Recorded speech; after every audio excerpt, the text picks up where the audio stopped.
That was so awkward. Yeah. He's one of the girls, actually.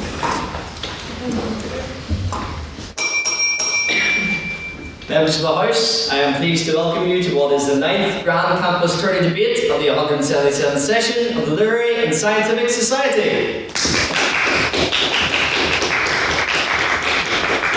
Just to give you a brief overview of what we have been taking part in over the past 2 days. So on Tuesday, we were very lucky to be joined for our 8th Grand Campus Tourney debate in what was a real page-turner of a debate, finally, with the English Society at the Great Hall. They have set the bar quite high, but I'm sure our collaborating society today will rise to the occasion. Then on Wednesday, we had the official book launch of the Literary and Scientific Society, entitled 175 Years of Discourse at Queen's, the Story of the Literarific.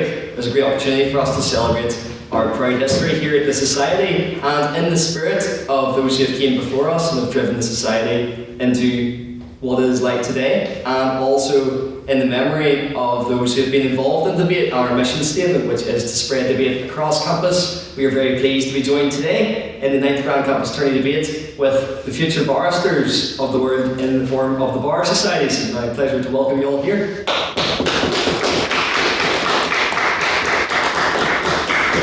Now, we love at these collaboration debates to give you a bit of a taste of what our weekly literarific debates are like.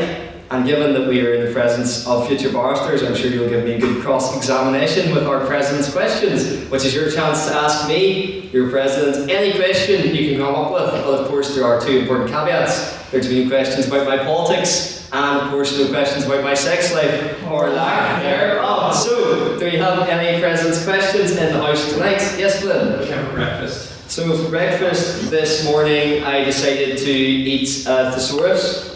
I thought it tasted really good. If I could describe it in 3 words, it would be good, good, and good. And then I also decided to eat a dictionary, and I wouldn't tell you how that tasted, but unfortunately I'm lost for words.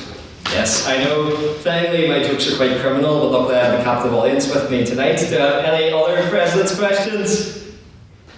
Yes, Ray? Would you like to enlighten the House of who you compared yourself to last night when we were walking home? I will only enlighten the House of that if you enlighten them as to what you said about Oliver Cromwell in my sitting room at 3 a.m. Okay, to be fair.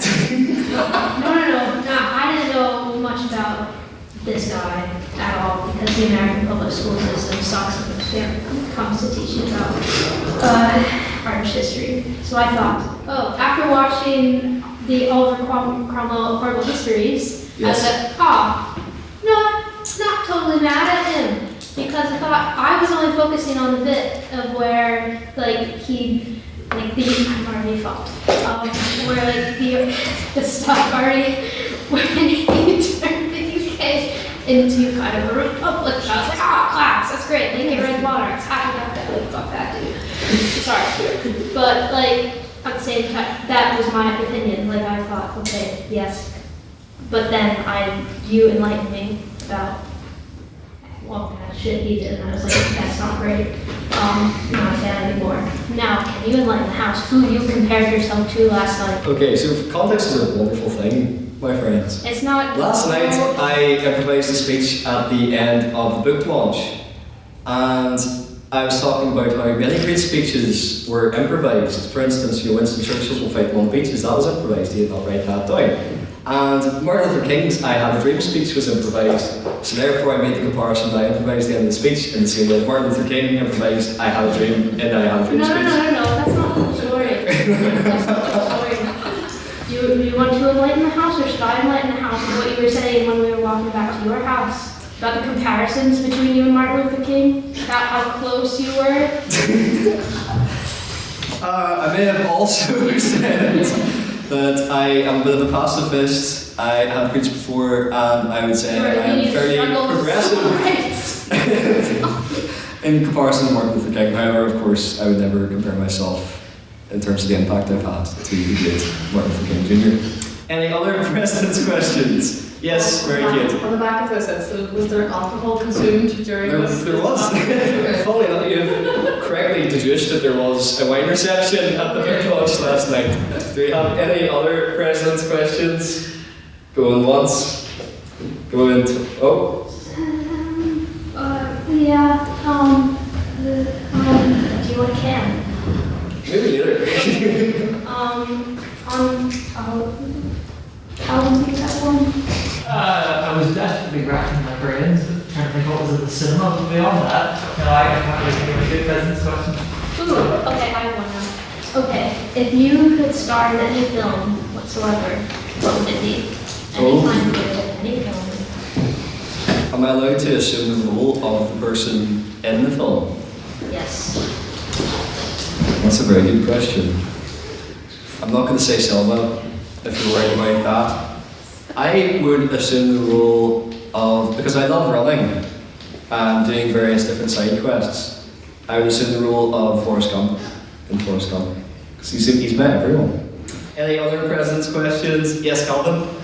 Mr. Technology Officer Point told me last night that he had watched Kill Bill Volume 2 for the first time. So I'd like to ask, could you, Mr. President, like many young teenage boys, go through a Quentin Tarantino phase at some point? And if so, which was your favorite film? The only Quentin Tarantino film I believe I have watched, which is scandalous, is Inglourious Basterds. Probably the best one. I do thoroughly enjoy it, and in fact, when Ash won the Dufferin, there was a photo we took at the end because she had won, of course, the Godkin and also the cross-border debating competition we had with the Hist. That was, but she dubbed the Chan Slam, which I think is an amazing name, by the way. But she was holding up 3 to celebrate her 3-peat, like this. And I was holding up 3 like this, and I thought it was quite funny that we recreated that scene, although the jeopardy was a lot less serious in that situation. Any other President's questions? Sure, one final one. Yes, Calvin?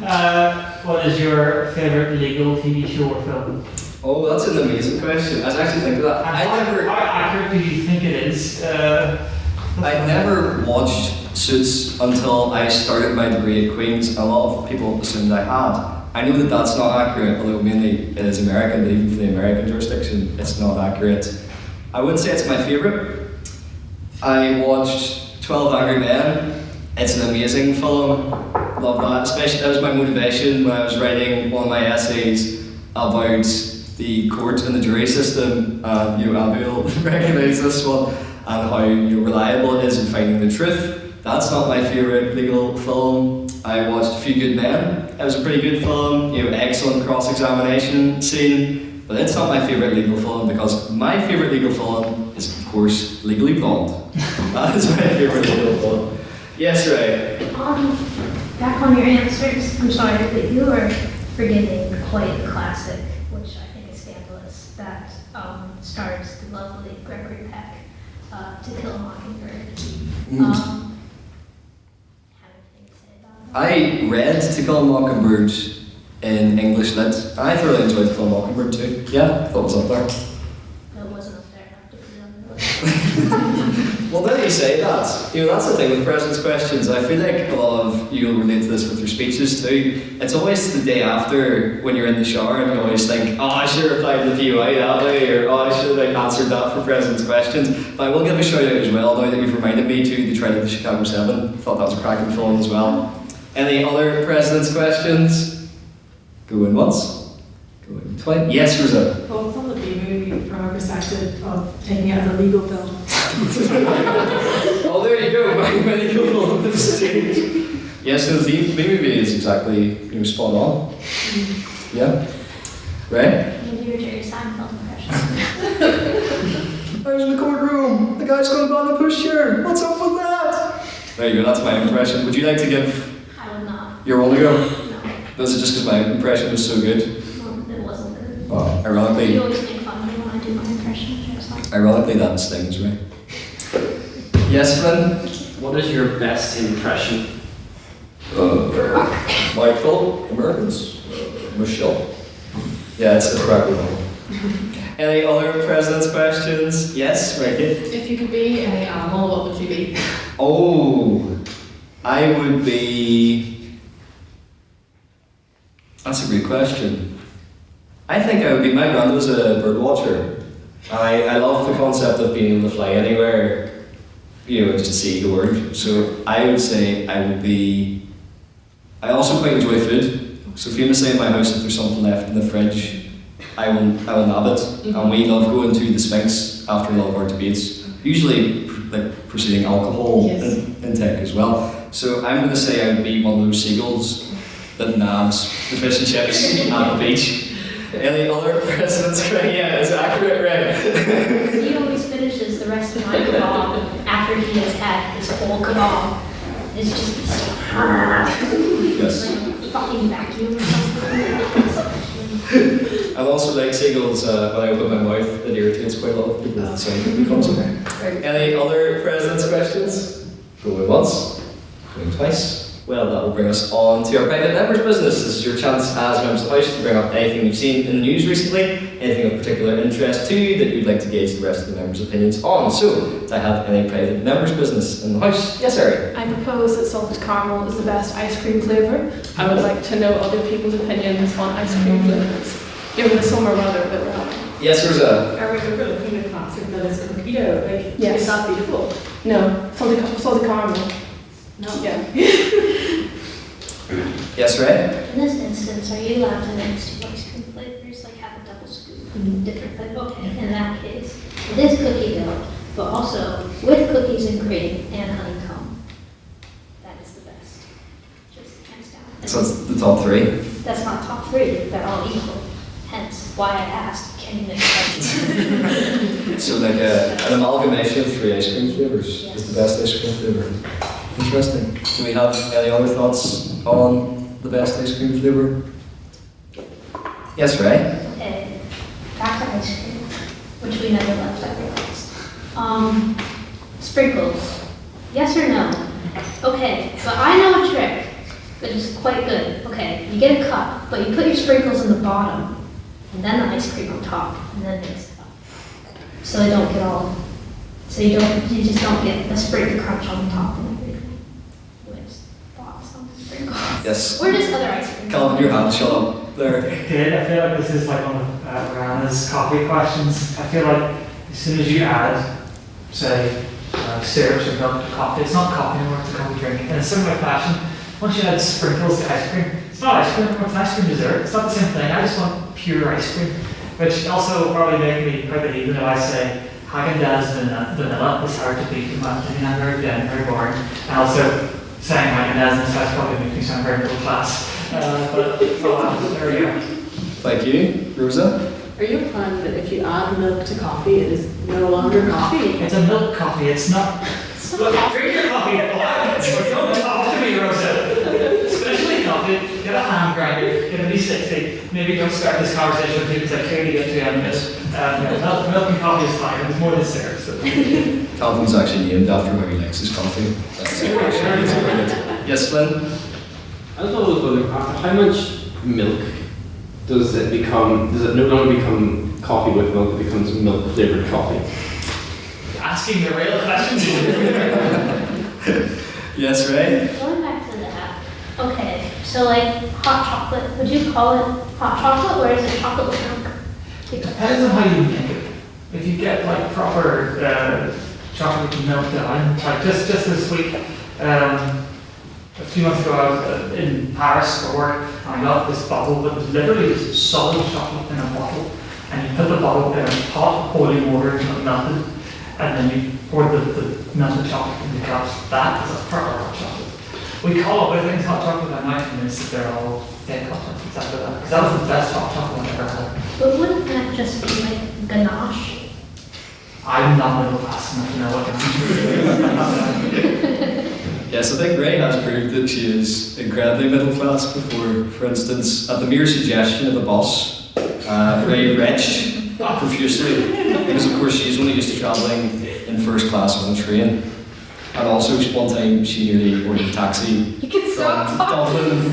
from Dublin to Belfast. And then solidarity with Ray, I said I would travel back to Belfast with her. And when I looked across at her phone, she dropped £300 and then remembered how much was in my bank account. I swiftly used my debating ability to convince her to get the bus instead, which is significantly cheaper. Yes, Lynn? I'm not an expert at making hot chocolate, but I'm pretty sure adding a block of pure chocolate to water is insanity. I think you're supposed to add it to milk, No, I must not water. I must stress that the chocolate did not go straight into the water. It was inside a glass bottle. So like it was solid chocolate in a glass bottle. You put the glass bottle into the hot water, then heat it up and melt it down. Okay. It's great. I recommend. Yes. Any other points on that? I think now that the Bar Society have realised the vibe that we have, the answer that we have at the Lyrific, only the hardest hitting, topics of the day do we debate and discuss. Yes, Calvin? Does anybody else agree with you that chocolate ice cream is not that great? Yeah. Yeah. So within that motion to the floor, so I believe that chocolate ice cream is overrated. Do I have a seconder? Yeah. Right? Yes, okay. So all those in favour of chocolate ice cream being overrated, please raise your hands now.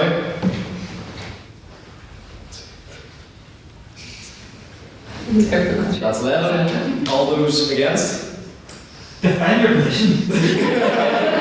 Yeah, you can justify it after, Derry. And then finally, all those who abstain. Okay, it has been passed. Chocolate ice cream is overrated. Would you like to justify? Can we have a dissenting opinion, as we call it? It's too broad of a range of chocolate ice creams. You're painting them all with one brush, I was trying to do like brownie chocolate or like cake batter chocolate. Yeah, exactly, man. Like, you can't. So you're putting these arbitrary rules, Any chocolate or any ice cream that has chocolate in it, does that then count as chocolate ice cream? I think to say that all of them are overrated is a farce. That's a very thoughtful stance, Derry, yeah. Calvin? I think all the lawyers in the room have just learned a valuable lesson in the ways of both law and politics. I just got the entire House to agree to something that was incredibly poorly defined and therefore will not vote. And you just exposed your argument that I have. Thank you, yes, Ray. Okay, Neapolitan ice cream. Love it, hate it. What's thoughts? Strawberry, vanilla, chocolate, all in one box. Personally love it. Being the basic culinary expert I am, I only enjoy one of those three flavours. You can probably guess which one. So I am not a big Neapolitan fan. Anyone else on Neapolitan ice cream? Yes. On the topic of having multiple flavors in one box, would the house, when in a restaurant, order something different to the person they're with so that they can try both dishes, or is that a social faux pas? This is a great question. This was discussed. I think it was the great philosopher Smithy from Gavin and Stacey, whose point I agree with the most. That if you're going to the Chinese, you order what you want, but you need to form a social contract with the rest of the people at the Chinese. That if you want to share something, then you buy one for the house. That's my stance on it. Anyone else's thoughts? Yes, It there. depends what side of the argument you're on. If it's my food and someone wants to try it, then nah, but try it, try. Yeah, I couldn't agree more. That's so true. Yes, Ray. To be fair, it also depends on what the other person orders. Like, you go to a nice restaurant and say, like, I got a pasta, and someone else got a fuck-ass burger. Oh yeah. Context. When I was at the Ivy, or the Forest, what it's called, I ordered a burger. Yes. And I am not unequivocally, by the way, yes, I'm showing my working class roots in the Ivy and taking a defiant stance to order that burger. Any other president's questions? Or not president's questions, private members' business. Yes? I will say that when I'm in a restaurant with somebody else and they order what I want to order, I will order something different, but not so that we can both taste different things. Because I'm just incredibly socially weak and I don't want to be considered basic. I'm actually taking my order because we both order the same thing. So It's reminded me of that scene in The Office where he orders, and it just sounds really good the way he orders it, and then the whole rest of the table go round, and then Dwight's like, I'll have a T-bone steak instead. That goes against the mould. Yes, Flynn? It drives me mad whenever I say I'm going to order this, and then they come along and say, oh, I'll also order that. It drives me mad because am I forcing this person to order this? Am I subconsciously, forcing them to order this? And it, Flynn, other than order something different. with all due respect, it's not all about you. Okay? Maybe they all also enjoy what you choose to eat. I'm paranoid sometimes when it comes to I'll tell you this, the best thing to order to share at the Ivy is the bread. Try the bread if you haven't had it. I would legitimately just go in to order the bread. The Ivy is so good. Yes, sir? Bro should be proud that he's a trendsetter. You have aura. If someone orders the same food as you, that's aura, okay? Own it. There's a compliment. Any other point? We always end up talking about food in the business. Yes, there is. It's bread. Yeah, It's so just like a loaf of bread. no, it's soft crusted sourdough bread that they bake in house, and when they bring it to your table. Sorry, I pictured when they bring it to your table, it's all warm, and like soft and squishy, and then like the butter is also really good as well. Yes. The bread is bread. Yeah, but it's like I don't know.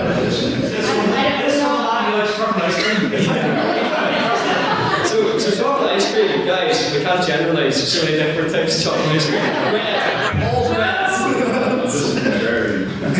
To be fair, I don't like bread like really ever, but I like the icing bread. First of all, really filling, it's delicious. And it's very salty. I like salt. You know, they don't tend to be filling, so they I know eat it's less. yeah, I know that, but I don't give a fuck. Like, I'll order it. They give you bread and make you full. No, you have to pay for it. Oh, do they? Yeah, it's not free. Oh, that's the Ivy being posh, isn't it? I love the concept, Flynn, of you psychoanalyzing everything in the restaurant when you go out. It's like, first sort of the same thing. It's because I have food, so we're getting the breads. I'm very sort of analytical. It's a very like super hand saying, don't have the logo on the phone, you know, in case there's something like Don't advertising. you ever go out for dinner with me? Yes, that's the conclusion. Making the tech for the private members business. Did you say something, Emma? Oh yeah, they do bake it in house. It's like frozen. It's like McDonald's sick food. The Ivy is actually kind of shit. It's the nicest place to go here. Yeah. But like, It was all a facade. This is unbelievable. Well, we've only had it for a year. I don't know where you go before. exactly, that's the thing. There's Yeah. nowhere else to go before. So like, I'll take where I can get it. Yes, Rosa? If you're looking for somewhere nice to eat food, if you don't mind that it's spicy, my mother still maintains that New Delhi on I think it's Victoria Street is like Yeah. the best Indian she's ever had, and I agree. Anyone else for any private members business? We'll go Derry first. Sultan kebabs, but they're tough. Them kebabs are like, you know, you get like big ass box. They just like shout it down. You know, it's none of this stuff. Like you always go in, you go doner, house sauce, chips, no lettuce, no onions, no nothing. Like you just get, you know, it's just straight. Like, no. Is that just, do you want the rest of his opinion or you just like put it out there?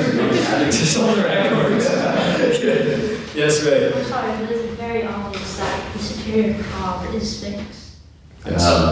Yeah, I'll fight you on it. Like, I don't, like, that's just fact. Alright. I tend to disagree. I think the best kebab is the saffron in the Valley. That's my logo. Specifically the onion bhaji. So if you ever find yourself in the Valley, for whatever reason, I don't know why, that is what I would recommend. And then Flynn, did you have a piece of private members business? Yes, I was going to recommend a restaurant for everyone. It's not in Belfast, but if you ever happen to go by the Navy, there's a place called Ivy's Kitchen or something. In the Navy, I recommend going there. It's really nice. Thank you. And that concludes the food recommendations, otherwise known as private members business from the house. And now it is time for the main reason why we were all here, the spectacle of tonight's debate. Just to remind you all, the motion is this house believes accessibility at the bar is improving. So we'll conduct our vote on prior opinion, which are your thoughts on that motion having come through the door tonight. So can I have all those who agree that accessibility in the bar is improving to raise their hands now, please? And by the way, the speakers can vote on this as well. Is that no one? Yes. That is our real One, two, three. Yes, okay, so that is three for the proposition. Kind of all those who disagree with the statement, this house believes accessibility at bar is improving, to raise their hands now, please. 1, 2, 3. Okay. I feel like I have all those who'd like to abstain on motions. 1, 2, 3, 4, 5, 6, 7, 8, 9. So, with 3 votes for the proposition, 3 votes for the opposition, and 9 abstentions, the motion falls. And with that, I would like to explain the rules of tonight's debate. So, speakers will take it in turns, speaking on the proposition and the opposition, to approach the podium and deliver their 7-minute speeches. The first minute of the speech and the last minute of the speech is protected time, which is signified by our bell. That means for those 5 minutes in between, you have unprotected time. This is a chance for your adversaries at the other side of the table, or indeed the members of the House, to challenge you in real time on the points you're making. To do so, you simply raise your hand and shout on that point of information or POI. It is to the speaker's discretion as to whether they take the POI or reject it. Please keep your POI short to a maximum of 15 seconds, and also make sure to leave 15 seconds in between each POI being offered. Otherwise, that is barracking, and I will remind you with my trusty gavel. And with that, to open the case for the proposition and tonight's debate, I'd like to invite Anne to the podium, please.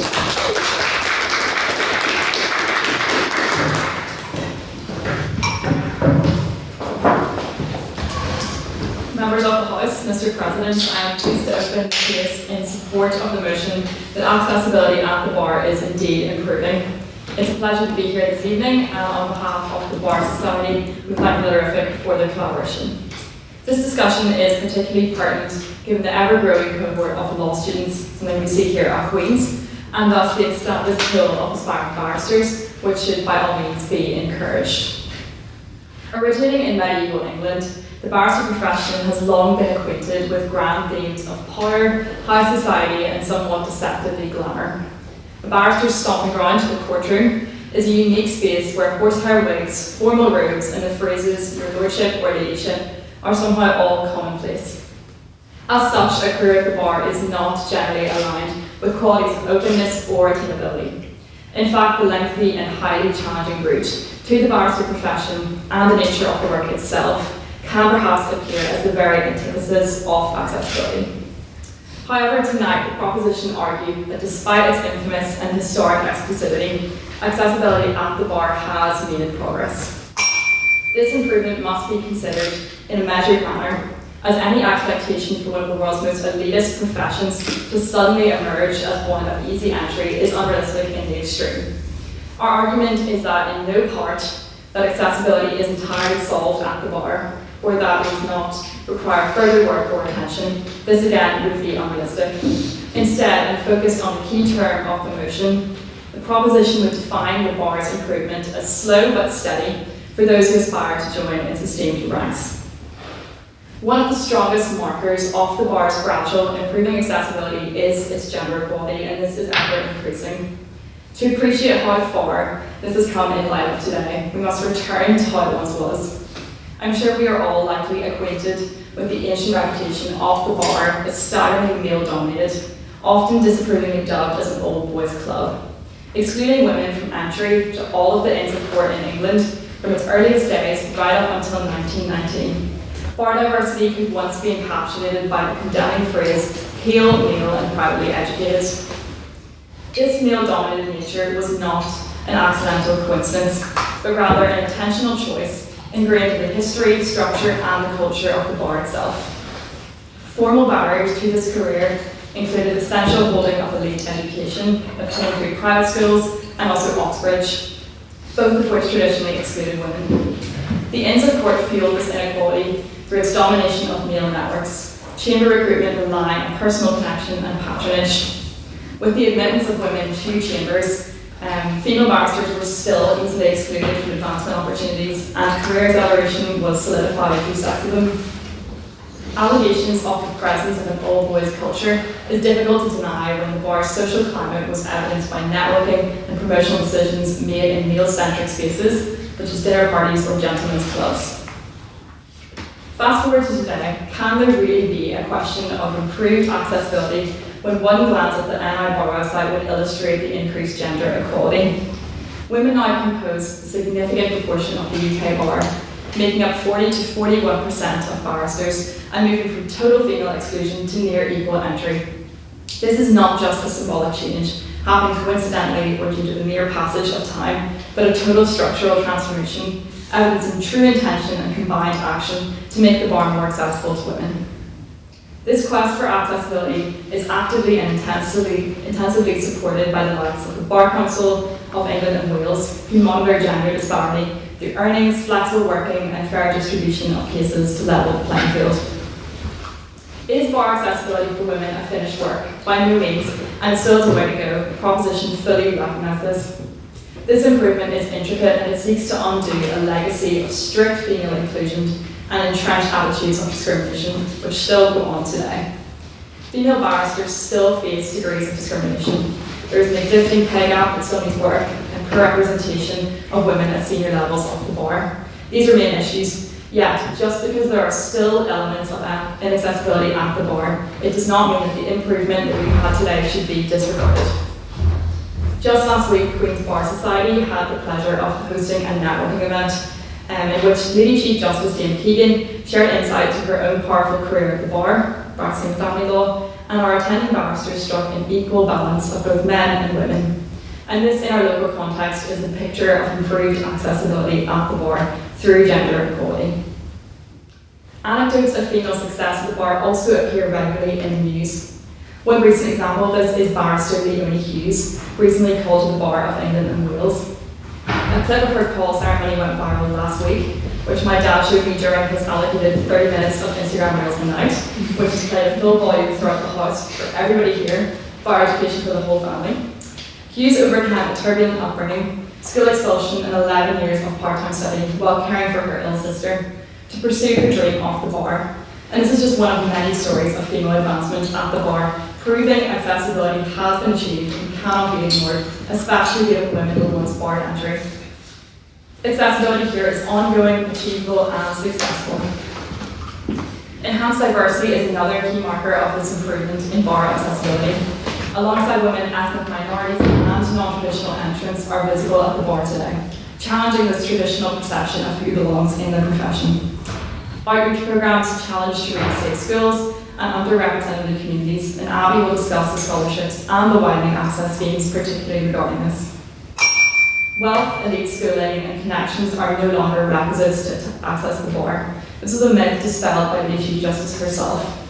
Now around 59% of barristers attended UK state schools, and the bar now holds a majority of state-educated individuals. The percentage of barristers from ethnic minority backgrounds has grown, but chambers need to work to expand this to ensure future diversity and equal representation. Fostering accessibility may take greater time within the barrister profession than other careers, but it cannot be discounted. The proposition urging not to discount this, its successful efforts witnessed in a more equal and more diverse composition of barristers today is evident. It would be ignorant to turn a blind eye to this greater openness and quality of the bar now. Accessibility is incomplete yet flourishing endeavour for the bar. Its upward trajectory cannot be discounted. Thank you for listening, and I beg you to close this motion.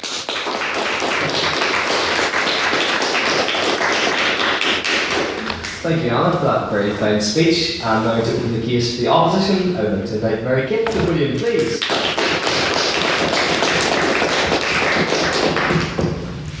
Mr. President, esteemed members, thank you very much for extending your lovely invitation to the Bar Society. I'm very happy to be here this evening, and I will be arguing in opposition of this evening's motion. The legal profession has historically been presented as an institution built upon meritocracy, a collection of the best and brightest minds of a generation. And you cannot be faulted for subscribing to this belief in the modern day, for this perception has been carefully crafted throughout generations of jurisprudence and contemporary developments of legal theory. Undoubtedly, there are practitioners and scholars throughout the industry of an extremely high caliber. However, I am doubtful of the blindly accepted assumption that this industry is built exclusively upon meritocracy. Firstly, let's turn to a few figures. There are only around 700 practicing barristers in Northern Ireland, serving a population that is projected to reach up to 1.94 million people in 2026. This figure is characterised by selectivity and exclusivity, given that only 20 additional trainee barristers are admitted into the profession with each passing year through the IPLS. This is not merely competitive, rather it is disproportionately exclusive by design. These numbers alone indicate the unfortunate reality that many talented, aspiring barristers will never even get close to entrance to the bar. In such a small legal system, opportunity is not distributed evenly. From a class-based perspective, the barriers are significant. The pathway to the bar is expensive, from academic study to professional training to the early years of practice where income is uncertain, unstable, and often non-existent. For example, early career barristers effectively work for free when building experience and their network in those crucial early years. Even where funding exists, it is limited and highly competitive. For students from a working class background, this presents a fundamental issue. The question is no longer, am I intellectually capable of pursuing this career? Rather, it becomes, am I financially capable of building a career in this industry? This is not a question that should determine access to a profession responsible for upholding justice. We often say that the bar selects the best candidates, but we rarely interrogate the true circumstances behind this notion. Achievement does not exist in a vacuum. It is shaped entirely by access to education, financial stability, and opportunity. So, when a system consistently favours those who can afford to pursue unpaid experience, absorb financial uncertainty, and persist through years of applications, we are not simply selecting for talent. We are selecting for privilege and resilience to financial struggle. This inequality becomes even more pronounced when we consider gender. At first glance, there appears to be progress. More women are studying law, third-level education, and entering the legal industry than ever before. However, entry is just one small piece of the puzzle. Arguably, with regards to the female presence in the legal industry, entry is not the core issue, rather retention and progression are. The structure of the bar, particularly in a small jurisdiction like Northern Ireland, is built around long hours, unpredictability, and constant availability. This has given rise to what is now known colloquially as the motherhood penalty. Women are significantly more likely to take on primary caregiving responsibilities than their male counterparts. Yet at the bar, taking time away from practice is not a feasible option. This ultimately means losing clients, losing visibility, and therefore means long-term damage to career progression. This all occurs without a guaranteed safety net. For example, no maternity pay to be due to being self-employed, no meaningful accommodations, and therefore no structured return to the workplace. Therefore, whilst the profession may appear open at the point of entry, it becomes progressively narrower for women, the majority of whom eventually become mothers and caregivers as their careers develop. Once again, the scale of Northern Ireland intensifies the problem. In larger jurisdictions and cities, for example London, there may be a degree of flexibility, alternative routes, and opportunities to rebuild a career. But within a profession of around 600 to 700 individuals, with limited positions and extremely high competition, disparities are inevitable. With regards to England and Wales, a recent government study of 2022 quoted that considering each profession as a whole, compared to men, women constituted a lower proportion of barristers overall, around 39%.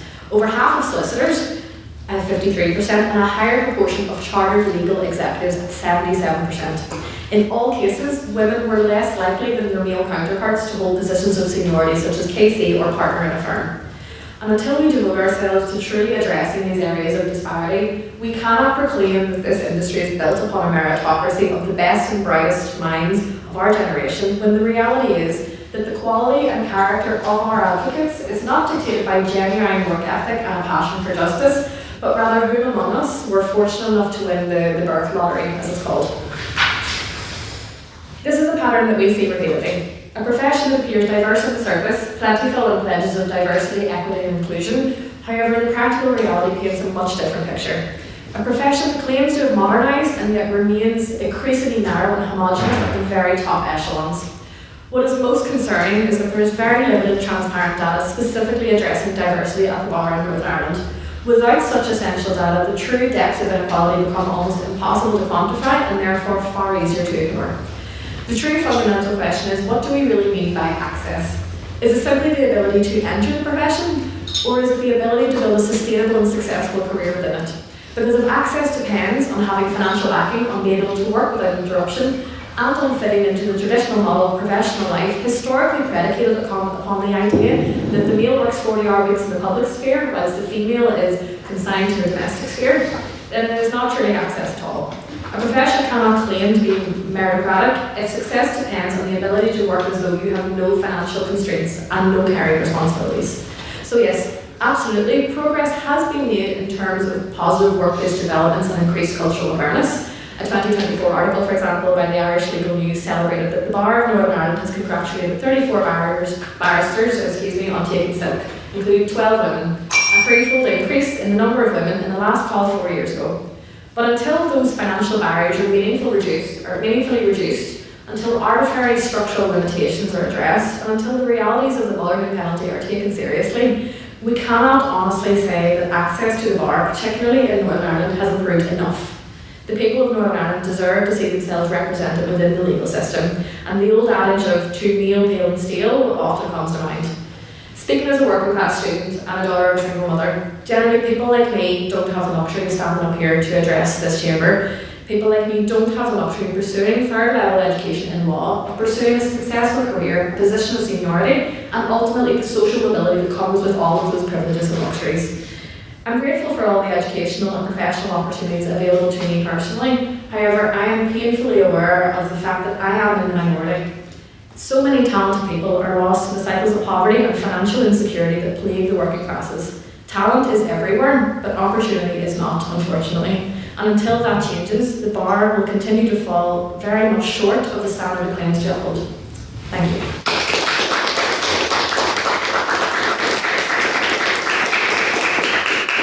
Thank you very much for that very fine speech. And now to continue the case of the proposition, I'd like to invite Abby to the podium, please.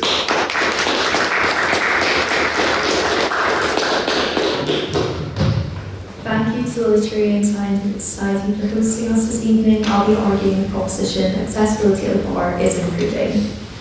100 years ago, in 1926, the Sex Disqualification Removal Act of 1919 had only recently came into effect, which meant that whilst most women were no longer banned from joining professions such as the bar, there were still constraints of tradition and prejudice severely limiting their numbers. Women made up less than 1% of practitioners at the Bar of Northern Ireland in 1926. As of the most recent data from December 2024, a century later, women make up 41.2% of practitioners at the Bar of Northern Ireland. This is indicative of an immense improvement of gender inclusion at the bar in recent years. Encouragingly, women make up 58.3% of those currently in training for the bar, indicating a continuing shift towards gender equality in newer entrants to the bar. In 1926, the number of ethnic minority practitioners at the bar was 0.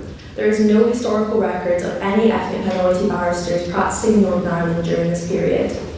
In Northern Ireland today, the percentage of ethnic minority practitioners at the bar remains low, approximately 2%. However, it can still be seen to be improving. Of those in training at the bar, 4% come from ethnic minority backgrounds. While this is still far too low, it is hoped that these numbers will improve year on year. Diversity and inclusion has improved in various forms over the past 100 years, not only in relation to gender and ethnic minority inclusion, but also LGBTQ+ visibility, disability accessibility, and social mobility. The Social Mobility Commission gathered data on the socio-economic backgrounds of practitioners at the Bar of Northern Ireland, and have found that 20% of practitioners at the bar identified as coming from a disadvantaged background, and 60% the first in their family to pursue a professional occupation. If we compare this to the 1920s, the bar would have been almost exclusively dominated by upper middle class practitioners. In 1926, LGBTQ+ representation at the bar was non-existent. Homosexuality remained a criminal offence under the Offence Against the Person Act 1861. Today, the Bar of Northern Ireland officially participates in Belfast Pride, and there is visibility of LGBTQ+ practitioners reaching the most senior ranks within the profession, with 14 of 34 KCs appointed from 2023 disclosing their membership of the LGBTQ+ community. 1926 saw no recorded disabled practitioners and 0 statutory requirements for accessibility. With the introduction of the Equality Act of 2010, the Bar of Northern Ireland today is fully accessible, with wheelchair accommodations in all court buildings and the provision of sensory and communication aids. In 2026, approximately 3% of barristers identify as having a disability, a figure which was non-existent a century ago. These are not just facts and figures, but evidence of the meaningful progress that the bar has made over the past century to improve accessibility. Even to have just one more practitioner from a diverse background is a step in the right direction for improving accessibility at the bar. Historically, progress has been slow, and improvements have been made in small increments. But over the past few years, there has been an exceptional shift towards prioritising diversity and inclusion, and we can hope that accessibility is going to rapidly improve. The introduction of mentoring schemes, scholarships, widening access programs, and other diversity-focused initiatives should bring about great change. Within schools, the Bar of Northern Ireland are participating in outreach programs to demystify the roots of the bar. These have been focused in traditionally underrepresented areas to encourage students from all socio-economic backgrounds to consider careers as barrister. This signifies the commitment to encouraging diversity in the profession from school age, which will hopefully have positive results on the makeup of the bar of future generations. At university level, here in the School of Law, the introduction of societies like Diversity in Law Society and Bar Society are both initiatives to improve accessibility to all students interested in the profession. The School of Law's Equality, Diversity and Inclusion Committee also embeds principles of inclusion into law students' education. Students from diverse backgrounds are encouraged to participate in initiatives like the Bright Future Collective, which hosts a network of local companies, including the Bar of Northern Ireland, who provide financial support and industry insights to students from disadvantaged backgrounds. In further education, the Bar of Northern Ireland provides scholarships for the Institute of Professional Legal Studies tuition. This was specifically introduced to widen access to the profession. The Lord Kerr Bar Scholarship is another award to cover full tuition for a student who meet the widening participation criteria. This provides an opportunity for a student to undertake the bar exam without having to worry about the high tuition fees, which could have previously been a barrier into the profession. A century ago, the bar was a fortress of the elite, nearly 100% male, exclusively wealthy, and entirely white. Today, the transformation is undeniable, with women now comprising 41% of practitioners and widening access seen shattering the wealth barrier. The bar has traded its high-wall defences for a level playing field. By embracing LGBTQ+ visibility and institutionalising disability access, we've replaced exclusion with belonging. There is, of course, still a long way to go, and it's hoped that the measures being implemented now will benefit future generations. Accessibility at the bar is certainly on an upward trajectory, even if we're not quite at our final destination yet.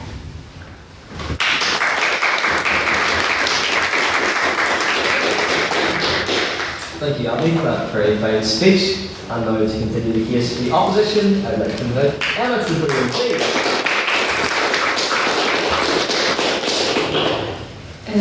As Civil Society and Bar Society, thank you for having me today. I'll be speaking on behalf of the opposition. To keep it simple, access to the bar is not improving. It's very easy to be critical of a career that historically has been seen as not for the likes of us. Its foundations are deep rooted in the aristocracy and upper classes, because the training required to become a barrister is self-funded. They also relied on having a network of other barristers of similar backgrounds in order to gain work. As a result, only those with a disposable income or connections could pursue this career. And you may ask, what's changed? Is that not still true today? The honest answer is very little has changed. Despite the rise of the middle class, structural barriers of wealth and access to influential networks remain firmly in place. This is particularly pertinent in Northern Ireland, and I first want to argue this from a view with regard to financial accessibility. In an economy where people on very good salaries are experiencing the financial pinch, it is extremely difficult and unrealistic to scale for a postgraduate course which is needed to pursue the bar. Never mind for students or people with lower incomes where accessing a premium master's is nearly impossible because the fees are sky high. Student finance only covers half the fees of the bar course and a third of that of the graduate conversion into law. As we all know, student loans are an extreme financial burden in the long term, and to many it's not even worth the time, money and risk involved in becoming a barrister. Queen's have recently introduced a scholarship which covers the fees of the IPLS bar course, but this is reserved only for one student of the highest marks in the undergraduate law course. While this improves accessibility for one individual, it does little to promote wider participation or encourage a broader range of students to pursue the bar. The same can be said for that of England and Wales, where there is up to £8 million funding available between 4 Inns of Court to allow people to pursue GEL and the bar without much financial burden. This is particularly pertinent, and that's why I'm here tonight. Ironically, the fees overall are lower in England, but they have exponentially more funding available. We have to ask, why are there so similar opportunities not available here? As students from Northern Ireland, if we want to apply for these scholarships to access the bar, we must practice in England and Wales. We can come back here, but that's only optional. There is a huge financial incentive to move there, but this is taking local and deserving talent away from Northern Ireland. The longer term concern is that this dynamic exacerbates exacerbates existing inequalities in access. Those with the means to remain and self-fund their training in Northern Ireland are able to stay, while others, like me, are compelled to leave in order to take advantage of financial support elsewhere. As a result, the disparity between those who can and cannot access the profession locally continues to widen, which undermines efforts to create a more diverse and representative bar. This is important because the bar's ability to serve society depends on reflecting and understanding the people it represents. Many of the qualities that make an effective barrister, like resilience, empathy, and the ability to navigate adversity, are often developed through hardship. Individuals from lower income or more diverse backgrounds may bring a deeper understanding to clients who are at their most vulnerable, as well as perspectives that might otherwise be missing from the profession. Given that the reality of the bar already demands significant resilience through high academic standards and repeated rejection of pupillation tendency, restricting access risks excluding those who may be best equipped to meet the challenges required of this career and to advocate effectively on behalf of a broad diaspora of people. This lack of accessibility is not confined to finances alone. It extends to the very ability to gain meaningful insight into the profession. From my own experience, even understanding what a career at the bar truly involves can feel out of reach. So I'll tell you a story. I took the liberty of emailing the office of the Lady Chief Justice, and to my surprise, I received a response. Well, my concerns is that how difficult it was to gain work experience with barristers was forwarded to the Education Committee of the Bar Council. They had a committee meeting regarding my concern. I waited 2 months for a response, and their answer: you must personally know a barrister to gain work experience, otherwise, don't indeed think about it. You can imagine my frustration, as the very reason I contacted them in the first place was because I didn't know a barrister. But this example in itself raises a more fundamental question. How am I realistically meant to understand a career, and anyone else, that is inherently guarded from the outset, and decide whether it's worth investing significant time, money, and effort into pursuing it? This lack of transparency is itself a barrier to entry, as access often depends on knowing the right people or having connections within the profession, whereas in England and Wales, structured schemes like many pupillages provide a more open and accessible route for students to gain insight and experience. To conclude, if access to the bar remains dependent on wealth, connections, and geography, then we can't seriously claim that access is improving. Progress isn't measured simply by increasing numbers, but by removing the structural barriers that prevent talented individuals from even getting through the door. Thank you.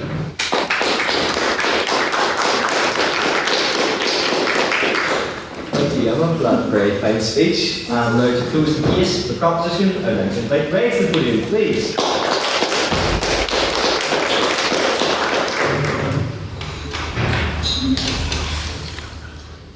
Just a precursor, it's going to be a bit messy, not gonna lie. I did BP, so I don't hate BP, but I woke up at 4 today, so I didn't have time to write anything. Anyways, right, I will start. Right, Bar Society, welcome. Obviously famous from QB Love and QB Name, but that is okay. That is why we decided to invite you today. It is alright. Now, I just want to reiterate what my prop bench has said. Increased gender and diversity equality for LGBTQ people and ethnic minorities. And it's not a perfect system. You can't expect overwhelming change overnight. That is true. That's ludicrous to expect. Second prop speaker also said, there's evidence of meaningful progress. That is what we're arguing. That is what, you can't expect progress overnight. That's just fact. Now I sit here as a judge, obviously. I say, I'll just rebut some of what opposition bench said. So first speaker said the cap on numbers for people who are admitted to the bar. Okay, well that's an administrative issue, Northern Ireland issue. It doesn't mean that it is exclusionary. Specifically what second prop speaker said, there's mentoring schemes, there are scholarships for candidates who are willing to prove themselves. That's available. I think that's something that would not have existed 20, 30 years ago even.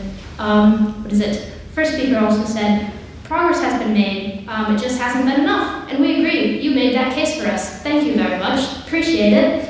What is it? In the same vein, you don't have to stay in Northern Ireland.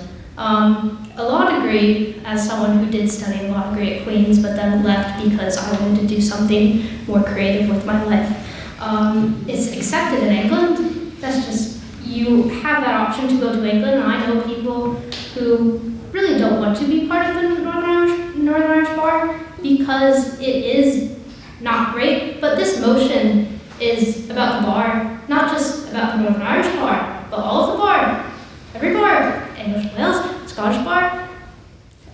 So you can't limit it to Northern Ireland. Second opposition speaker said very little has changed. I think it quite has, considering the demographics. 41% of women, 7.5% of LGBTQ people in the bar, 16.9% of ethnic minorities in the bar. Again, we wouldn't have had that 20, maybe even 10 years ago. Just wouldn't have happened. Again, reiterating, you can leaving Northern Ireland because the bar is an admin issue. That says more about Northern Ireland, personally. I think more about the government and the culture that is here. Would you really want to work here anyways? If you're having those issues with the bar, I wouldn't personally, kind of why I left, not gonna lie. But going back to my whole prop bench, again, increased gender and diversity equality with LGBTQ people and ethnic minorities making up a bigger part of the bar percentage than they ever have before. And it's not a perfect system, can't stress this enough, it isn't, but you can't expect overwhelming change overnight. Now, I'm going to go into a bit of a fuck-ass part of my speech now. So as a past law student who absolutely hated law with a passion and decided to leave to pursue English and film to become unemployed later on, I wanted to do something creative with my life. I wanted to have a work-life balance, and most importantly, I did not want my marriage to end in a divorce. Now, access to the bar is improving. A 42% divorce rate. It is slow but steady. And maybe it's a coincidence that women in the bar are making up 41%, maybe 41, 42, but access to the bar at Kremlin is improving because you will be single and you will have to go to the bar to meet new people. You will be single.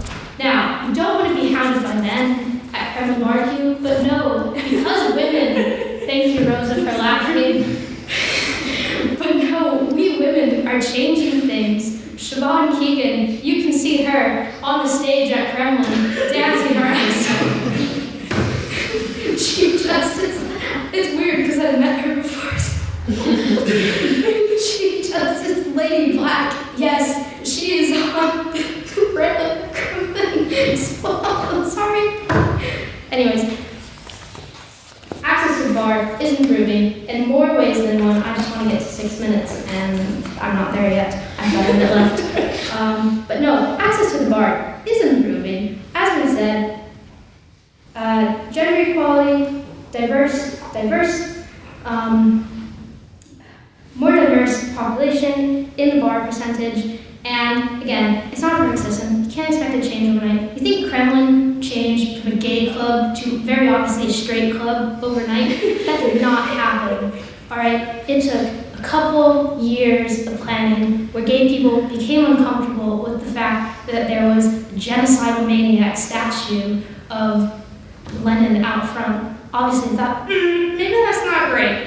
But at the same time, straight people loved it for some reason.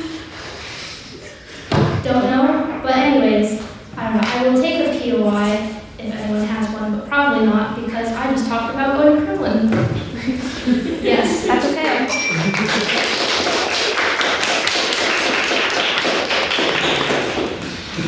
Thank you, Ray, for that very fine speech. And I propose the case, the opposition, and the debate as a whole. I would like to invite the third speaker to the podium, please. Well, I'm really glad that some members here have taken a rather literal approach to access to the bar. One second. This is for your benefit, Mr. President. Not that one. Not that one either. Mr. President, members of the House and members of the Bar Library, you're most likely to be witnessing this debate, obviously. I'm using my every comment to give them another reason not to let me get close to the bar library. To you have one thing to say. Hi. Over the last few weeks we've been doing a lot of reminiscing in the society, a lot of tearful moments. I've done some reflecting as well. My alleged maiden speech was delivered when I gave a rather questionable defence of David Irvine. A man who, like the President, also swallowed the dictionary. I feel only right to finish my time in the society to champion class warfare. Looking back at my prior years growing up, I knew one barrister, there was the pantomime villain, the public prosecutor. Boo, come on guys. Thank you. When someone spoke of KC, I thought it was a knockoff WKD. I thought wearing wigs was basically Halloween but with paperwork, which is very scary. And when someone says you're entitled to a fair trial, I thought they actually meant the system was fair. We've all been told that nauseated. The bar is a profession open to all. However, the open speaker says the world's most elitist profession. I couldn't agree more. The bar remains open to only those who can afford it. It's not openness. This is exclusion dressed in silk robes and horsehair wigs. How can working class students even begin the journey when the cost of in-house training is £10,000? This is before a single wig is bought or a single brief is read. How can they compete when unpaid internships, networking dinners, and months of unremunerated deviling are treated as normal, even necessary? How can they compete against the armies of contacts derived from Lord Justice Daddy KC's wee black book? These are the barriers that are not put up because working class students lack the ability. It's because the system lacks accessibility. Is an industry reliant on not what you know, but who you know? We aren't short the intelligence, the ambition, or integrity. In fact, some might say we're young, scrappy, and hungry. We are, however, short of the few thousands of pounds that others seem to have. The bar fundamentally has a important issue, and this is something they have to come to grips with. Obviously, scared of the good disinfectant that some might often bruise, they hide behind the fact that socioeconomic status is not required to be reported upon. Another desire might be an unwillingness to talk about class. For some, class can be a threatening idea. We're the Marxists, we're the Leninists coming down to take down the Winter Palace. Another factor is the fact that people often view classism as being distinct from discrimination. Classism is widely misunderstood as a problem of mere distribution. Some have, some don't. That's what it is. Don't question things, guys. Please don't. And that's all there is to it, apparently. But people fail to recognise how it can be a form of discrimination. Contacts equal success in this industry. And this is not a disputed point between either sides. Look at the educational background. There were 59 pupils who were first to attend university in their family. That's wonderful. That's 3 times as many pupils we admit every year in Northern Ireland. This was for England, where there were 600 pupils admitted. That is not great. I do have to politely disagree with the proposition. 6.8% of the pupils in that intake were from state background schools, state school backgrounds. This disparity comes from a lack of mandatory reporting. Looking at the Northern Ireland bar, we find, sorry, give me a second here, folks. The bar library is committed to an equality of opportunity in both the recruitment of staff and in supporting its members. Oh, that's really nice, guys. They said they're inclusive. Well done, guys. That's really nice. And the second proposition speaker mentions scholarships. Yes, there are scholarships. There's one scholarship for 20 places. The bar remains the most socially exclusive profession in the United Kingdom. The Bar Standards Board can't even get a proper grapple with the numbers. This is a case of not handling your work. A case of, my lord, don't bother looking at our submissions, they're a real legal slam dunk.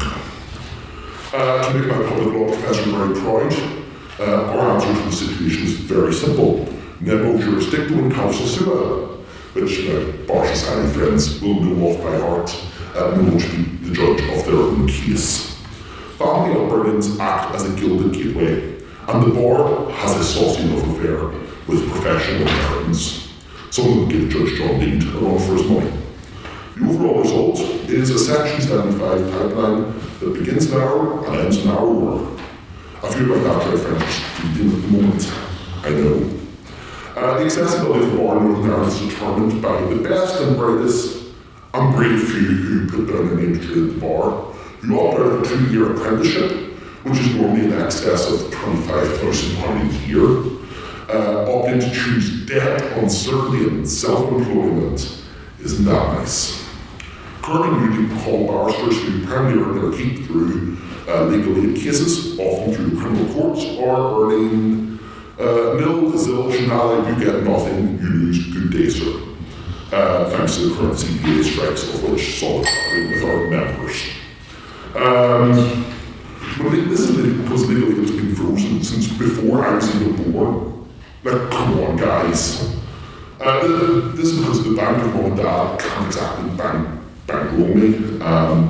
And last year, one barrister received more than £3.8 million just on legal aid cases.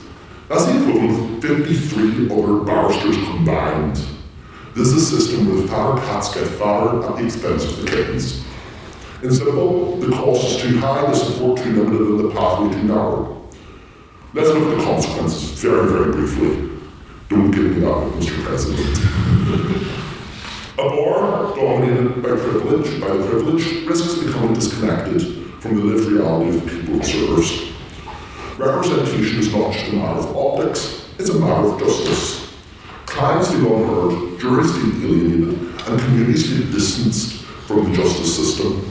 And the law risks itself becoming an echo chamber where those who interpret the law have never lived the struggles of those who depend on it. When talent is ignored, justice suffers. When opportunity is priced out, society suffers.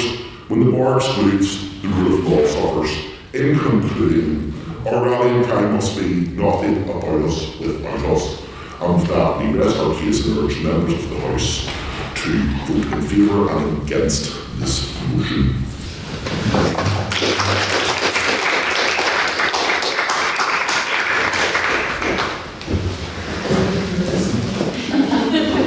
Thank you for that very fine speech, and indeed to all of our speakers for this quite adversarial debate. However, the debate is not yet over. It is time for a cross-section of your own as we go to presidents, or not presidents' questions, to the questions from the House. This is the House's chance to question some of the points you've made, or perhaps touch upon part of the debate that they feel was not covered tonight. So, do we have any questions from the House first off for the proposition? Yes, Rosa.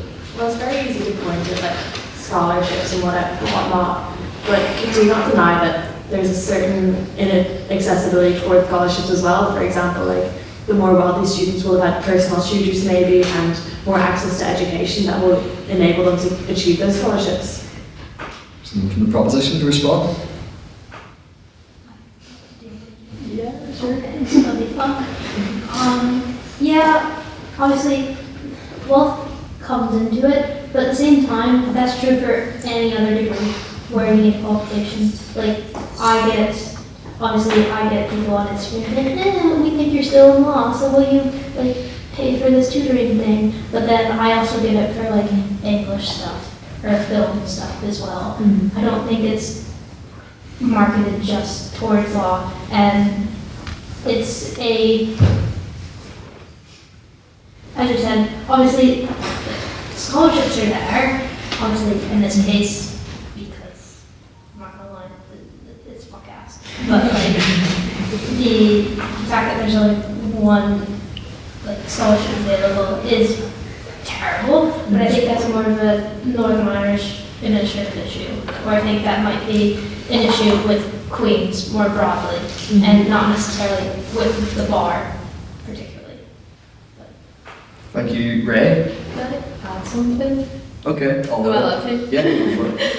I would say as well, because a lot of scholarships will be aimed at people who are in study, so the scholarships, I guess, would be like distributed through channels that would go for all the students at the uni in the class relevant to, going on to the IPLS studies. you would like to think that it's an equal playing field in the sense that we could all access the career services at Queen's, who will do like mock interviews, look over your applications, and I haven't accessed the service, so I don't know like the quality of it, but you would hope that that would be something that everyone would be able to use, and with the, I guess, like committees that they're putting forward and the focus on inclusion, diversity, and focusing on equality, that they would help out students who are particularly needing of scholarships. But I would say as well, because the scholarships, especially, I think it was the one that's specifically from the Bar of Northern Ireland, is focused at widening participation students. It's not merit based, it is looking at means as well. So it shouldn't be going to wealthy students. I don't know whether that's the case. I haven't applied to any at the Bar of Northern Ireland, but I think they're definitely put out with the intention that it is going to the right people. Whether that is or not, I cannot say. Thank you, Abby. Do I have a response from the opposition? Yes, what we just watched there was the barrister's bluff. To touch on Ray's point there, administrative issues can be discriminatory an issue, and it does create an accessibility issue.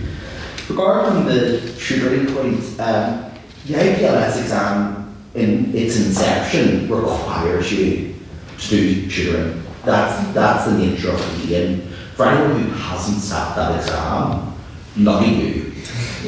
That's what I say. It is 5 hours of your life you want back. Multiple choice, of which it's negatively marked. It's fun. It's really, really fun. If you're arguing tutoring for it, which you basically have to get, it's not the 11 plus or sorry, AQE or whatever it is now. Whatever it is now. The cheating scheme. It's not like that where your teachers will get you to a certain point. Queens do not physically offer any guidance on it. Whenever you ask them for guidance, their advice is, here's a tutor that I just so happen to go to school with. The tutor itself costs £500. To sit the exam in the first place costs £350. Most people will sit in more than once. So most people will pay the guts of £2,000 before they even reach Lennox. Thank you. 5 hours of my life out back, that reminds me of our AGM. Would anyone like to add from the opposition for second balance? Before the bar scholarship, of which there's only one, there's a caveat, and you have to be the highest marked undergraduate in all of law, and I feel like that's very unattainable, and you're competing against people that might not have had jobs during your whole undergraduate, and then are at an academic advantage because they have more time.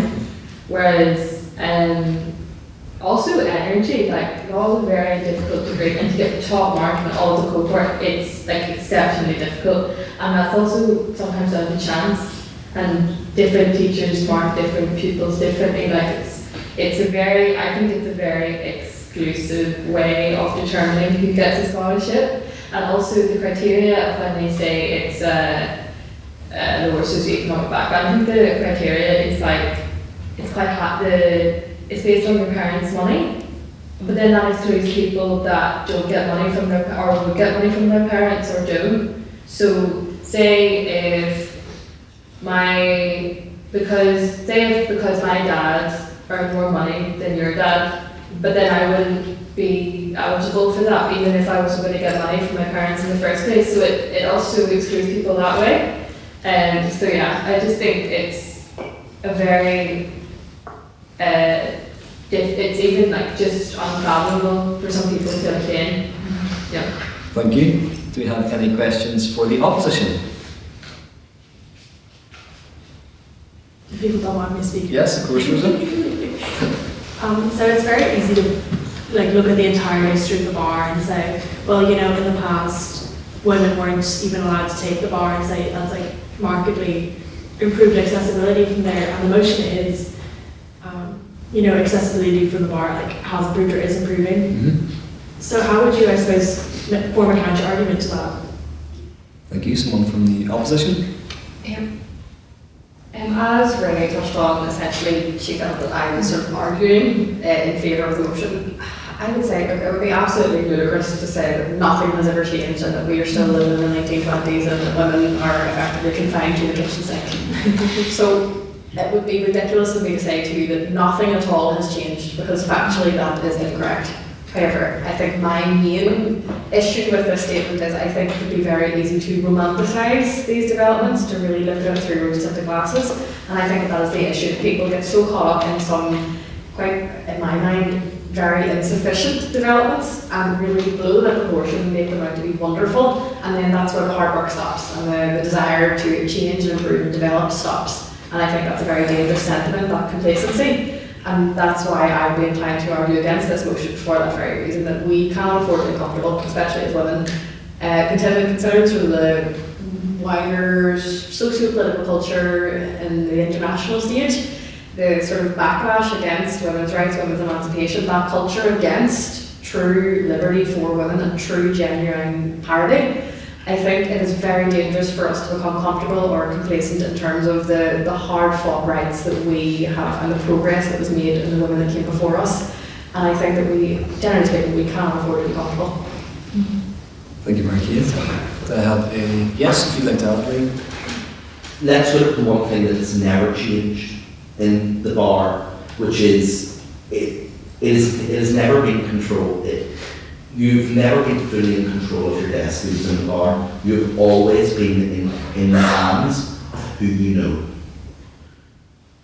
You come from a working class background in the 1920s. You're facing the exact same issues that we are facing now today in the current bar. It is governed ultimately who you know, who your daddy knows, who your mommy knows.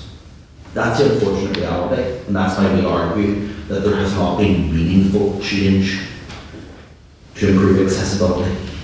Thank you. Response from the proposition.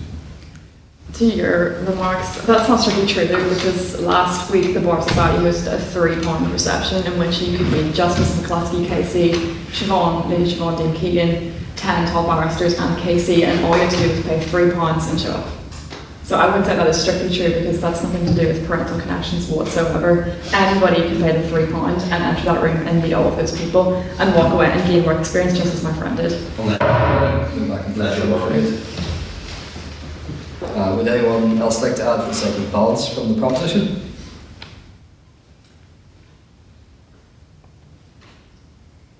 Yes. Okay, go back to Lee's point that was his rebuttal last time, which I didn't touch on, about the costs and everything. Well, like, the cost is the same to get into uni. Like, you have to pay to get those tests as well, so it happens any different, honestly. Like, we all pay for, sorry if I'm fucking this up, but at the same time, like, and then when it comes to the wording of the motion is, this House believes accessibility at the bar is improving from what it was, and it has. And I think we've demonstrated that. That is the motion. It's not another motion of like, oh, we'd like to improve it more. But no, it is improving. It has improved from what it has been. So I would say, that's the motion. We win. Yay. Thank you, right? And finally, we always have abstaining questions. This is a question put evenly to both the proposition and the opposition. If it begins, this applies more to the proposition, or this applies more to the opposition, I'll have to correct the Offences Against the Person Act with my gavel, and it is pretty hard. Yes, Ryan. I mean, this is kind of like a separate situation. You also debate on thoughts, kind of interrelated. If the bar is really, not representative of the society that we live in, how both the proposition and the opposition feel that any changes to like jury trials and would impact on belief in the justice system, etc. And I mean, if accessibility did improve, would that then change the debate around that as well? Like, would jury trials be as necessary, etc.? Thank you. We'll start with the proposition. Can you repeat the question? Sorry. Basically, just how does the unrepresentativeness of the bar impacts then into the whole debate around jury trials? Because the argument is the juries are more representative of the people, etc. I would say that I understand where you're coming from. A lot of people do see the value in juries and that they represent, I guess, normal people within our society. They're not these upper middle class barristers, which a lot of people perceive the bar to be full of today. I think that's why accessibility at the bar is really important, because at the moment there is a lot of debates, especially in England and Wales, over whether we need to get rid of juries. They're really slowing down cases going through the system. In some places you're waiting 3 years for a Crown Court trial, and that's not fair justice. There's some people that are sat in prison on remand for cases that then when it goes to trial they're found not guilty of. And I guess if we do make the bar itself more accessible and people can see themselves represented within the people that are speaking on behalf of them, maybe the need for a jury could be seen as being more easy to go away with. I think that a lot of people right now are very worried about the idea of getting rid of juries, especially in very serious cases. It's a bit scary. You're almost like giving up the one bit of our input into what happens in court. We would hope that since we're arguing that accessibility at the bar is improving and that in years to come it's only going to get better and better, I don't know right now if I would feel in a position that I'd be happy if we got rid of juries, because you never know who the barrister is going to be on the day, and the judges and all the people within the profession, it is still very populated by a certain type of people, and I guess doing away with juries does kind of come into that too. Thank you, Abby. And someone from the opposition? Yeah, to speak on the jury subject, regardless of regardless of what class the barrister comes from, it shouldn't distinguish between what information they present to the judge, and that would be unfair. And actually, if barristers are aware that, say, someone was put in prison and they had a very difficult life growing up in care, they use that fact to their advantage, and they are aware and they make that aware to the judge. And I've had experience in Magistrate Court of Ballymena where this was a point that the barrister made, and that actually made the woman who was wasn't trial, it was just like petty magistrates court, but the fact that she grew up in a house that there was a cycle of going to prison, and the barrister, who was obviously by his accent quite well to do, he made a point of saying we don't want this girl to go into prison and repeat that cycle again.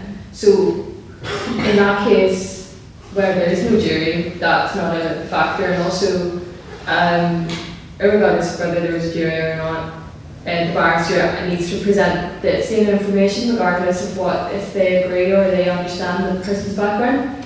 And then the first time you said the question with regards to access to justice and how a barrister speaks with their client or something regarding people's trust in the system, that is a problem when, say again, I have experience of people from lower income backgrounds are very distrustful of barristers and the legal justice system, and in cases where a barrister doesn't really, there's a limit to what a barrister can do, but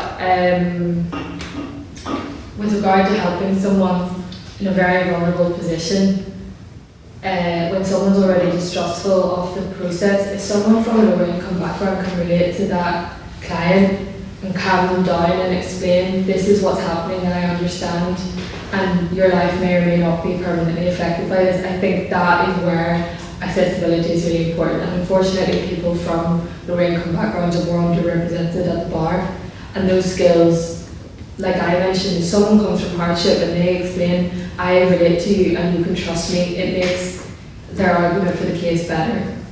Thank you, Emma. No further questions as we conclude our question section, and now we move on to the verdict. So the verdict is carried out by a 5-pronged test. You'll be measuring our speakers based on their presentation, rhetoric, argument, teamwork and engagement throughout the debate. So, for the vote on speaker ability, can I have all those who wish to vote for the proposition to raise their hands now, please? And again, you can vote for yourselves. 1, 2, 3, 4, 5. So that is 5 for the proposition, and all those who would like to vote for the opposition, if they can raise their hands now, please. 1, 2, 3, 4. You can vote for yourselves as well. Is that 6? Yes. 7. And finally, can I have all those who wish to vote for, or wish to abstain rather, on the vote on speaker ability to raise their hands now, please? You all didn't vote. 2. Did you 2 votes? No. 3, 4. So with 7 votes for, or with 5 votes for the proposition, 7 votes for the opposition, and 4 abstentions, the opposition takes it.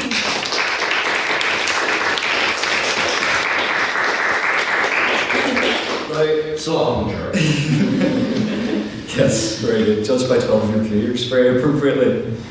Now, as the oldest society on Queen's, the Literary and Scientific Society could be regarded as the grandfather to the family of societies that we share this great campus with. And from our founding in 1850, we have developed some of the greatest legal and political minds of the past, which is why it has been my pleasure to invite some of the greatest legal and political minds of the future to tonight's debate, which is what we're trying to achieve with our Grand Campus Tourney, to continue the work of our forebears and make debating more accessible on campus, make our presence as a society felt on campus, and most importantly, to bring as many of you as possible into the Lerific community.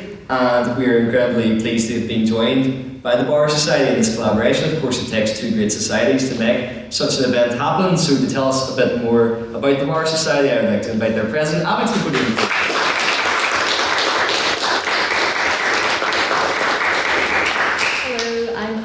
For any of you that don't know me, I'm the founder of Queen's Bar Society. We're probably one of the newest societies at Queen's, definitely a lot newer than your society. And this debate today is very topical to everything that we really are about. We really want to demystify the route to the bar and try and do our bit to improve accessibility.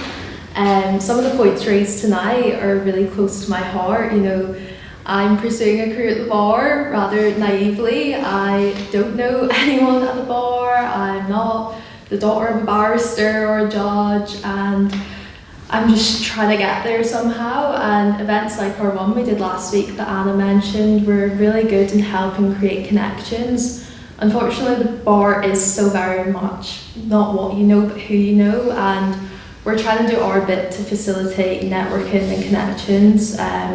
You know, when I started uni, I didn't know a single person, and when I left my undergrad uni in Aberdeen, I had a small network of some barristers I knew, and that's kind of what we're hoping to facilitate for students at Queen's. So yeah, if you're interested in any of our events, come along to the next one. Hopefully this is the first of many collaborations with Terrific.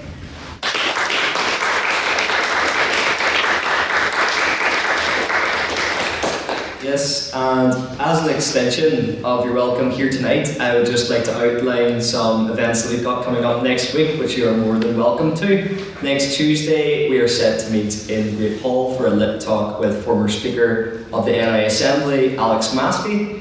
And then the day after, there will be a high adrenaline debate in collaboration with the Motorsports Club of Queen's, set to take place here in the Senate Room. So please join us along for that as well. And you know, the Bar Society, in a way, you could refer to the Lerific as the Bar Society as well, albeit with a very different meaning. Your society are focused on passing the bar. At Lerific, we don't pass the bar, we go straight in. And we are very much a social society, so please do join myself and our members to the Students' Union tonight to share a pint and to talk a bit more about our great societies and just life at university in general. And with that, as a tradition, if I could have the councils of the 177 and the 178 to stay behind to set up the room, our great speakers to the front, and I will see the rest of you at the Students' Union. I call this meeting adjourned.